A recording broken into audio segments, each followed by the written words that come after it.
Coucou, j'espère que vous allez bien. Aujourd'hui on se retrouve dans une toute nouvelle vidéo. Aujourd'hui je vous retrouve pas coiffé, blanc comme un cul, pour un crash test. Aujourd'hui je vais tester mon cul. Je vais me maquiller, voilà, toute la face avec du Maybelline. C'est une marque qu'on m'a beaucoup demandé, tout simplement. Maybelline c'est facile à trouver. Niveau prix, ça va, en fait ça dépend des magasins et du site internet sur lequel on va acheter Maybelline. Mais en soi les prix varient et voilà, c'est tout. Vous m'avez demandé Maybelline, moi j'ai acheté. Hein.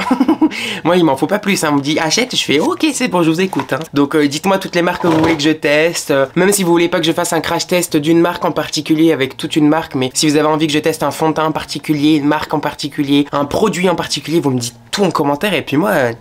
je brasse et j'achète, hein, vous inquiétez pas, et puis après ça arrive dans les vidéos. Acheter, ma plus grande passion. Alors, j'ai passé commande sur fil unique. Je pouvais très bien aller dans un Leclerc, dans un Carrefour, dans un Auchan pour acheter Maybelline, mais je n'aime pas les humains, je n'aime pas le contact humain. Du coup, j'ai préféré commander. Comme ça, on me livre à la maison et je ne vois personne. Voilà, c'est ce que je préfère. Alors, je ne me rappelle plus du tout des prix et de combien ça m'a coûté, tout simplement parce que j'ai fait la commande en même temps que Essence, parce que j'ai commandé sur fil unique. Et pareil, ça fait un moment maintenant que j'ai commandé, donc je ne me rappelle plus trop. Et puis après, on va parler quand même de Maybelline, parce qu'en soi c'est une marque qui est quand même assez connue, côté je sais pas. Moi je trouve qu'il y a des produits qui sont sous-cotés et je trouve qu'il y a des produits qui sont sur-cotés. Et après il y a des petits points où c'est le style de marque entre guillemets qui m'énerve un peu. Mais vous allez comprendre après pourquoi. Bien entendu je vais commencer par la base. Donc j'ai le mat plus poreless. Donc c'est une base matifiante. Peau normale à grasse, SPF 20. Ok, plutôt cool, même si ça sert un peu à rien les SPF là-dedans. J'ai le front gras, donc ça c'est parfait, on va bien pouvoir voir. On part sur du 30 ml et du Made in France. Ok, je ne savais pas que certains produits Maybelline étaient made in France. C'est plutôt cool. Très étonnant pour une base matifiante. C'est une base très crémeuse, très fluide. D'habitude, les bases matifiantes, c'est quelque chose d'un peu gélifié, mais vous voyez un peu cette texture très siliconée. Et là, c'est pas du tout siliconé comme texture. Donc je préfère 100 fois. Ça a une petite odeur de crème avec un petit fond de crème solaire, mais très léger. Elle accroche très très vite à la peau et du coup, j'ai pas eu le temps de l'étaler. Du coup, faut mettre quand même un petit peu la dose pour pouvoir faire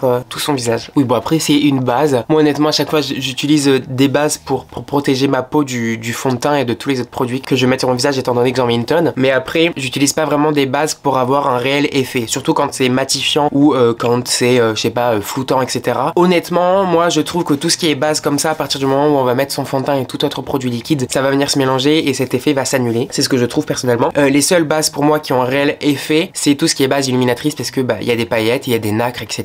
Donc automatiquement, on va vraiment avoir un effet très lumineux. Même si ça se mélange avec le fond de teint, les paillettes vont quand même ressortir. Mais tout ce qui est base matifiante et lissante, j'ai l'impression que ça ne fait jamais rien. Au niveau du fond de teint, j'ai pris le Super Stay 24 heures Full Coverage parce que c'est celui que je vois le plus, c'est celui que Period adore. J'ai vu plein de fois Henri s'en servir de ce fond de teint, du coup je me suis dit que je vais le mettre, étant donné que apparemment c'est un effet un peu plâtre, enfin genre couvrant x 1000. Et j'ai vu qu'un nouveau fond de teint venait de sortir, le même format, je pense que c'est les mêmes, mais avec une autre formule, étant donné qu'il y a écrit qu'il tient 30 heures je crois. Je comprends pas trop l'intérêt de faire des fonds de teint qui tiennent 24 heures ou 30 heures, qui va rester maquillé avec une couche épaisse de fond de teint pendant 24 heures ou pendant 30 heures. Alors qu'est-ce qu'il est dit sur ce fond de teint? Fond de teint haute couvrance, up to 24 heures hour wear. Ok, bon, ça tient 24 heures. Il fait 30 ml, ce qui est plutôt très très bien. Et c'est également made in France. Alors je ne savais pas du tout que pas mal de produits du coup étaient made in France. Ça c'est une bonne surprise. J'ai utilisé la teinte 32 Golden. Alors c'est épais mais c'est des toutes petites pompes. Je vais essayer de vous montrer. Vous voyez, c'est des petites pompes, on n'a pas beaucoup de produits. Donc je pense que j'en ai mis genre 4 en tout, peut-être plus. Je sais pas, de toute façon on est là pour faire du plâtre. Au niveau de la couleur, il y a écrit golden, mais j'ai l'impression que par rapport à mon sous-ton de peau, c'est un peu plus rosé. Mon éponge, c'est une éponge chez Morphe. Elle est trop bien. Enfin, franchement, j'ai pas mal aimé. Il y a un petit côté velours. Et c'est une des éponges velours qui tient le mieux. J'ai testé les éponges velours de chez Beauty Bay. Honnêtement, au bout de 2 lavages, elles étaient complètement mortes. Et celle-ci, elle ne bouge pas. Il y a le velours qui ne s'effrite pas du tout. Pas du tout. Bah écoutez, pour l'instant, la teinte, au final, c'est exactement ma teinte de peau. Je suis très content. La teinte est parfaite. Vraiment, la couvrance est oufissime. Hein. Bon, après, j'en ai mis beaucoup. Mais qu'est-ce que ça donne sur la peau? Mon petit miroir floutant pour voir. Bah j'ai juste l'impression que c'est un fond de teint couvrant parce que moi j'ai des imperfections, hein, ça je ne le cache pas, je le montre partout, sur mes réseaux sociaux etc. J'évite un maximum d'utiliser des filtres et j'ai des imperfections, en fait j'ai des grains sur la peau, voilà, j'ai une texture au niveau de ma peau et ça c'est mon plus gros problème de peau actuel et j'essaie de m'en débarrasser mais c'est très compliqué. Ça me la floute pas, j'ai pas l'impression que ça me la met non plus en valeur, j'ai juste l'impression que c'est venu recouvrir ça, mais il n'y a pas d'effet au niveau de la texture de ma peau. Étant donné que ce fond de teint, j'en entends quand même beaucoup parler parler. Je m'attendais à ce qu'il ait un effet un peu plus floutant, un peu plus lissant que juste un effet couvrant. Après, il reste très joli sur la peau, comme vous le voyez, très bonne couvrance. J'avais quelques petites cicatrices ici en fond, ici pareil, quelques petites cicatrices en fond. Très léger, mais j'en avais un petit peu. On ne voit plus rien. J'ai un petit peu remonté sur mes cernes en estompant. Ça a commencé à camoufler. Écoutez, que demande le peuple? Il est joli. Si vous avez envie d'un fond de teint couvrant, mais qui à la fois ne se voit pas beaucoup, parce que je trouve qu'il se voit pas beaucoup. Il a pas un effet texturé, vous voyez ce que je veux dire? On sent pas forcément qu'on a un fond de teint. Pourtant, j'ai mis 4-5 pompes, comme je vous ai dit. Et puis encore une fois, c'est un fond de teint haute couvrance, mais je le sens pas du tout. J'ai pas l'impression qu'il soit si gras que ça en tout cas. Enfin, j'ai testé des fonds de teint beaucoup plus gras. Est-ce que vous voyez bien la texture de ma peau? Voilà, ça c'est le problème que j'ai, la texture. J'ai pas ça au niveau de mon front, j'ai ça vraiment au niveau des joues et au niveau des tempes. Étant donné que c'est souvent au même endroit, je pense que c'est un problème hormonal ou un problème d'alimentation, je sais pas, mais bref, on s'en fout, c'est pas le sujet de la vidéo. Bon écoutez, je sais pas pourquoi, mais j'ai envie de noter le fond de teint, je vais dire 7 sur 10. Il est bien, mais il casse pas trois pattes en faisant. Pour mon anti-cerne, je vais partir sur un anti-cerne que j'adore, dont je vous ai parlé plusieurs fois, c'est le anti-âge, toujours de chez Maybelline bien entendu. J'aime beaucoup cet anti-cerne parce que je le trouve léger en dessous des yeux, je le trouve assez fin, pourtant il est très couvrant, mais je trouve qu'il marque pas, il rentre pas forcément dans les plis, etc. Je trouve qu'il a vraiment une jolie texture au niveau du cerne. Je m'en sers pas souvent parce que j'en ai des mieux, forcément, mais pour le prix, je le trouve vraiment excellent, je l'aime beaucoup, et puis il est facile à trouver. Donc là, aujourd'hui, je vais utiliser la teinte 02 Nude. C'est le petit bémol de cet anti-cerne, c'est l'embout mousse. Bon, clairement, ce n'est pas du tout hygiénique et on perd pas mal de produits parce que l'éponge absorbe, et puis ce côté, je touche, ça rentre, bactéries. Bon, faut pas être craignos des bactéries, mais bon. Donc j'applique la dose, tac. De toute façon, Maybelline au niveau du teint, je trouve qu'ils font du bon boulot. Après par contre au niveau des yeux, c'est une autre histoire. Je parle pas des mascaras bien entendu, je parle des palettes. C'est ça dont je vous parlais au tout début de la vidéo quand je vous disais c'est le genre de marque qui m'énerve, dans le sens où c'est le genre de marque qui ne prennent pas de risque du tout. Vous allez chez Maybelline, vous avez quoi? Du nude, que ce soit dans les tons marron ou dans les tons rosés, et ensuite vous allez avoir une palette de smoky, et c'est tout. Vous avez pas de couleur, rien. Les seules couleurs qu'ils ont utilisées, c'était il y a 5 ans, quand ils avaient sorti la palette Burgundy, là je sais pas quoi, dans les tons prunes. C'était la révolution. Oh mon dieu, une palette dans les tons prunes un peu coloré à Leclerc, oh, incroyable, frère, c'est de la merde. Enfin, désolé, mais c'est nul. Enfin, imaginez juste une palette Maybelline ou L'Oréal, ou Bourjois, ou toutes les marques qu'on peut retrouver facilement dans les centres commerciaux. Mais juste imaginez une palette colorée à Leclerc. Ça serait mais incroyable, avec du bleu, avec du turquoise, avec du vert, avec du jaune, avec du fluo, du rouge, du rose. Enfin, allô, vous attendez quoi? Vos palettes Smoky H24, on n'en peut plus, c'est toujours les mêmes. Au final, elles sont même pas si bien que ça. Enfin, ça va quoi. Stop, innover un peu, tout ce que j'ai à dire. Je mets une teinte un peu plus claire parce que je sens que ça va être trop léger. J'ai mis la teinte 03 claire. Allez, on estompe. Bon, cet anti-cerne, de toute façon, c'est pas un crash test, je vous l'ai dit. Jolie couvrance, joli fini, joli rendu. Je trouve qu'il tient bien, enfin franchement, rien à dire au niveau de cet anti-cerne. Sur le site de Film Unique, malheureusement, je n'ai pas trouvé de bronzer poudre. Du coup, j'ai pris un stick de contour, mais j'ai pris une teinte chaude pour essayer de faire un bronzer crème, quoi. On dirait un Kinder Surprise. On a un côté, du coup, foncé, un côté clair. Je déteste ce genre de format, parce qu'au final, les sticks, je trouve que ça vient déplacer le fond de teint, ça se mélange, du coup, après, ça fait tac et tout, bref. Vous voyez, ça se mélange avec le fond de teint. Qu'est-ce que je vous disais? C'est pour ça que j'aime pas les sticks. Ça se mélange. Allez hop, je mets partout là où je mets du bronzer habituellement. Vous comprenez pourquoi j'aime pas? Enfin, c'est dégueulasse et tout. Ça, j'aime pas du tout. Je préfère les bronzers crème en peau. Pareil pour les blushs, je préfère quand c'est en peau. Enfin, dites-moi ce que vous en pensez, vous, si vous aimez tout ce qui est stick comme ça. Mais une fois qu'on a fait notre teint, je trouve ça vraiment pas pratique. Anyway, j'estompe. Au final, la couleur est assez froide, donc ça fait vraiment stick de contour. Donc ça respecte ce qu'ils disent, mais ça respecte pas mes envies. Mais ça, on s'en fout, hein. Mes envies ne sont pas comme la description du produit. Bon, je pense que j'aurais pu prendre une teinte un peu plus chaude ou au-dessus. Ça se voit pas des masses, si? Non, si, j'abuse, ça se voit. Mais je pense quand même que par-dessus, je viendrais mettre un bronzer poudre. J'en ai pas de chez Maybelline, malheureusement, mais je regarderai un produit avec une marque similaire et une gamme de prix similaire. Je vais pas aller prendre un bronzer Dior dans une vidéo Maybelline, hein, vous inquiétez pas. Au final, j'aime bien la teinte. Je trouve ça pas trop too much. Ça s'est bien fondu. Non, c'est joli sur la peau. Bon, on a un effet très lumineux parce que j'ai rien poudré encore, mais c'est sympa, juste le format que j'aime pas, mais les résultats sur la peau est plutôt mignon. Maintenant, je vais venir poudrer avec la Lasting Fix. Donc c'est une poudre comme ceci, translucide. Toujours, en fait, tout ce qui est poudre pas cher, j'ai toujours peur que ça fasse du flashback. Je n'ai jamais trouvé une poudre pas chère qui ne fait pas de flashback. Kiko, flashback. NYX, flashback. Adopt, flashback. Et toutes les poudres pas chères, flashback. Aujourd'hui, c'est la Maybelline. On va voir. J'ai un peu peur. Oh, c'est étrange. Vous voyez, c'est un tamis, ok, mais en fait, tous les petits trous, ils sont que en bas. Donc ici, il n'y a pas de petits trous. Du coup, pour prélever la poudre, c'est un peu mieux.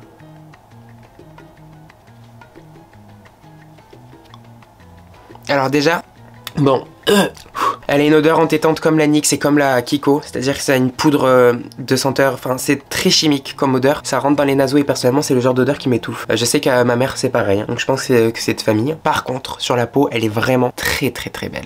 Très fine, elle lisse, mais elle est d'une finesse absolument incroyable. Je pense que c'est l'une des poudres les plus fines que j'ai pu tester, mais fine avec quand même un beau rendu. Frère, ça va? Faut que je prenne rendez-vous pour pas qu'il y ait de sonnerie quoi?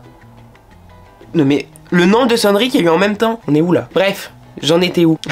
Elle a pas du tout jauni mon teint. Très souvent, je sais pas pourquoi, mais les poudres quand elles sont très fines, ça jaunit d'un coup. Ça fait une tache jaune, donc c'est moche. Seul bémol pour l'instant, c'est vraiment l'odeur. L'odeur est infâme. Mais alors infâme. Trop dommage parce que vraiment, elle est trop belle. Je pense qu'elle est bien formulée quand même pour le fond de teint parce qu'elle est vraiment genre parfaite avec le fond de teint. Mon teint est trop beau. Alors, à partir de maintenant, j'ai deux produits qui ne seront pas de chez Maybelline, c'est un peu con. Du coup, je vais mettre le bronzer poudre que je n'ai pas en Maybelline et le blush. J'étais persuadée d'avoir un blush chez moi Maybelline. Je ne sais pas où est-ce qu'il est passé. Tant pis pour moi. Mais j'ai un blush L'Oréal à la place. Donc, étant donné que Maybelline fait partie du groupe L'Oréal, c'est pas grave, ça passe. Un peu comme si c'était la même marque. Et puis au niveau des gammes de prix, c'est pareil aussi. Pour mon bronzer, je vais utiliser ça de chez Bourjois. Ça doit faire au moins 4 ans que j'ai ce produit. Ça doit être périmé à la mort, mais c'est pas grave. Je vais m'en servir en tant que bronzer. Et pour mon blush, j'ai le Blush of Paradise de chez L'Oréal Paris, qui est une petite teinte un peu pêche comme ceci, qui est très jolie. Ça a l'air très lumineux. Pour mon bronzer, je prends un gros pinceau. Je sais même pas si ça marque encore. Ça va. Parce que vous savez en fait quand les produits sont vieux après ils deviennent cirés. Cirés c'est à dire que quand un produit voilà il est vieux, en fait je sais pas si vous êtes au courant mais tous les produits de cosmétiques ont une date de péremption à partir du moment où on les ouvre. Voilà. Je sais qu'il y a plein de gens qui ne sont pas au courant pour ça. Mais tous les produits ont une date de péremption. Je vais vous montrer à quoi ça ressemble le logo. Alors en gros juste ici vous avez un petit pot comme si c'était un petit pot de crème qui était ouvert. Et dedans vous avez écrit par exemple 24M. Ça veut dire 24 mois. Donc le produit se périme au bout de 24 mois. Tout ce qui est au produit poudre moi j'y fais pas vraiment attention parce que c'est de la poudre et quand ça sera périmé on le verra parce que comme je vous ai dit ça va devenir ciré, ça va faire comme une espèce de petite pellicule et ça n'aura plus aucune pigmentation. Par contre pour tout ce qui est produit crème ça j'y fais grave attention parce que c'est quelque chose qui va vraiment rentrer dans ta peau, genre ça me dégoûte un peu, donc ça j'y fais attention et ça je trie souvent. Bon le bronzer il est bien, de toute façon c'est Bourjois, ce n'est pas Maybelline donc on s'en fout, il sent bon le chocolat en plus, je perds des poils de pinceau, c'est génial. Frère y a pas à perdre autant de poils. Mais wesh oh, regardez, on dirait que mon chat m'a chié dessus. Allez, au niveau du bronzer, on est parfait. Maintenant, le blush. Touk. La couleur a l'air très sympa en tout cas. Oui, très joli. Très mignon.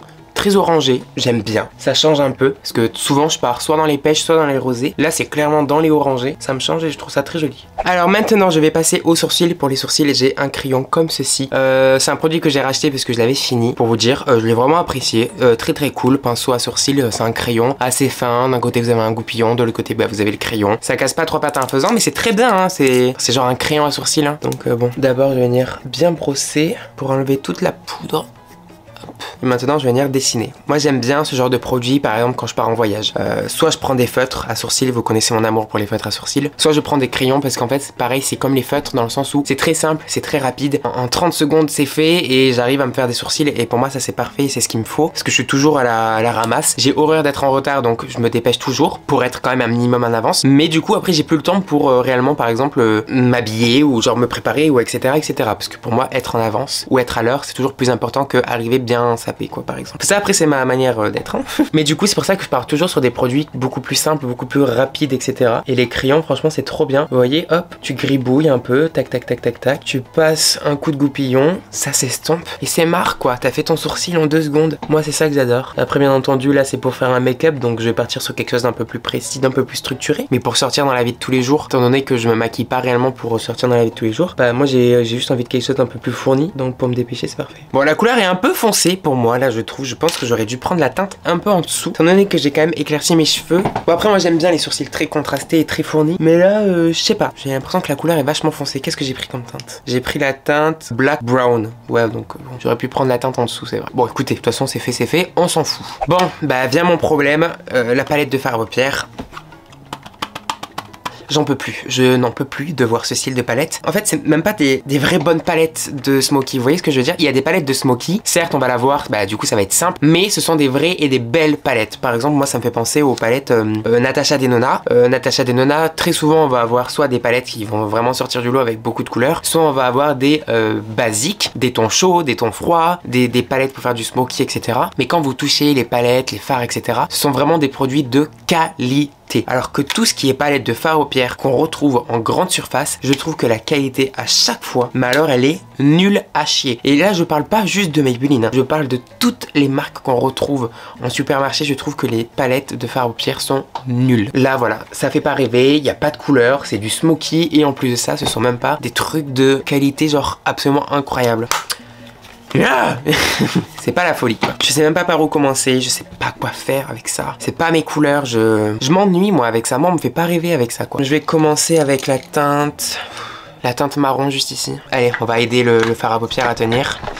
Je vais mettre comme une base. Je vais mettre l'anti-cerne en tant que base. Je reprends le marron comme ça. Tac. Ok, hop. On s'est pigmenté, heureusement. Bon, je vais partir sur une forme classique. Ok, étant donné qu'on part sur une palette classique, je vais venir intensifier avec le fard noir. Écoutez, le seul point positif pour l'instant, entre guillemets, c'est le fait qu'il n'y ait pas de chute. Bien entendu, c'est pigmenté, mais après, heureusement que c'est pigmenté. Mais c'est surtout qu'il n'y a pas du tout de chute. Et ça, c'est très très bien. Hop, je reprends mon ancien pinceau et j'estompe.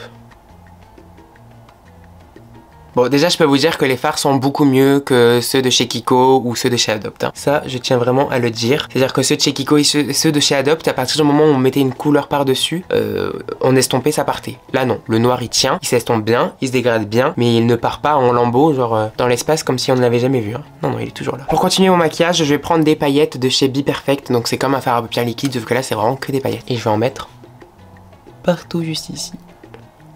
Donc, c'est des paillettes avec des reflets argentés un peu. J'attends que ça sèche et ensuite je viendrai dégrader un petit peu avec le noir. Vous voyez du coup comment c'est beau là? C'est très très beau. Ça j'adore. En attendant, je vais venir faire mon ras de cils, pareil avec le noir et le marron foncé que j'ai utilisé. Je vais faire mon deuxième œil hors caméra et je vous retrouve juste après pour le mascara. Bon bah clairement on peut dire que mon maquillage est plus sympa avec 3 tonnes de paillettes parce que sinon ça aurait été genre vachement fade. Enfin ça aurait pas été moi quoi en tout cas. Donc du coup je suis très content. Au niveau du mascara, le mascara. On va partir sur le mascara qui a été tendance sur TikTok il y a genre 3 mois. Celui-ci donc c'est le Sky High. Je l'avais déjà, je l'ai fini et vu que je l'ai quand même vachement apprécié, je me suis dit bah écoute autant le reprendre pour la vidéo. C'est un mascara qui se présente comme ceci avec une brosse en silicone, plein de petits picots. En fait il est vraiment là pour rajouter de la longueur mais genre x 1000. C'est pas vraiment du volume, c'est vraiment de la longueur.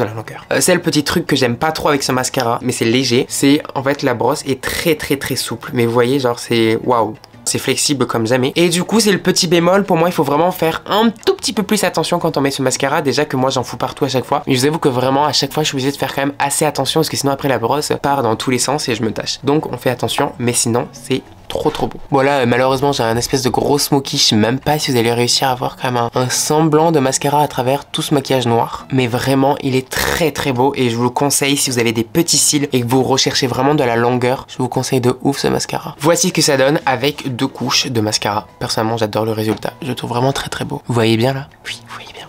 Pour mes lèvres, je me suis pris 2 crayons à lèvres parce que je me suis dit, bon, vas-y, soit tu essayes de trouver un combo. Je pense que j'ai réussi à faire un combo. Parce qu'en fait, j'ai les Maybelline Super Stay que j'apprécie pas forcément. Je vous ai fait une vidéo où je vous parlais des produits que j'aimais pas. Soit, en fait, c'était ça avec le gloss. Gloss que j'aime bien. J'ai cette teinte qui est très nude. Et j'ai cette teinte nude aussi, mais beaucoup plus rosée.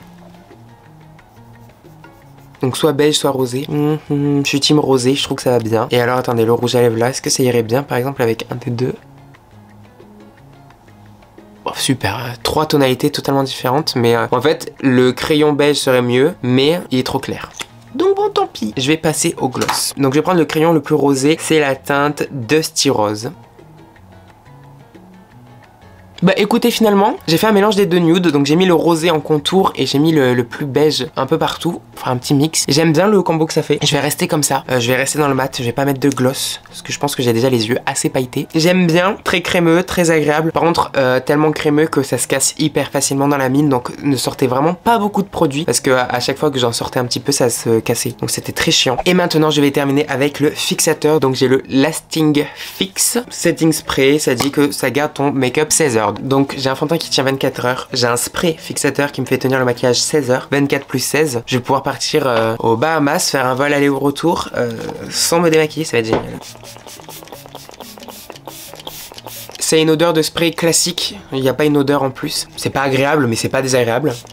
Allez, je laisse sécher et on sera bon pour mon avis. Bon alors, mon avis sur la marque Maybelline. Eh bien écoutez, une note globale, je pense que ça serait bien que je donne une note globale maintenant des marques. Je vais partir sur un 14,5 sur 20. Pourquoi? Tout simplement parce que pour moi, Maybelline, ça reste vraiment une marque de tout ce qu'il y a de plus banal et classique. En fait, vraiment par rapport au fard aux paupières, ça me tient vraiment encore une fois à cœur. J'en ai marre de voir que des marques sans arrêt sortir des palettes, toujours les mêmes. Chaque année, c'est toujours les mêmes tonalités. Il n'y a rien qui change. C'est des tons chauds, c'est des tons nude. Et chaque année, c'est la même chose. Et ça, je n'en peux plus. J'ai envie de voir de la couleur. J'ai envie de voir des palettes qui sortent du commun. J'ai envie de voir les marques qui sortent de leur confort en fait. Et Maybelline au niveau des palettes de fard à paupières, bah ils font pas ça. Par contre au niveau des produits teint, c'est ça qui vraiment va remonter la note. Le fond de teint est très joli, la poudre est vraiment très belle, rien à dire. Mascara au top du top, sourcils au top du top. Franchement il y a que du positif, sauf encore une fois pour la palette de fard à paupières. Je suis très content d'avoir fait ce crash test parce que du coup j'ai un nouveau fond de teint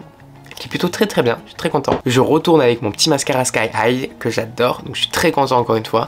Enfin bref, voilà.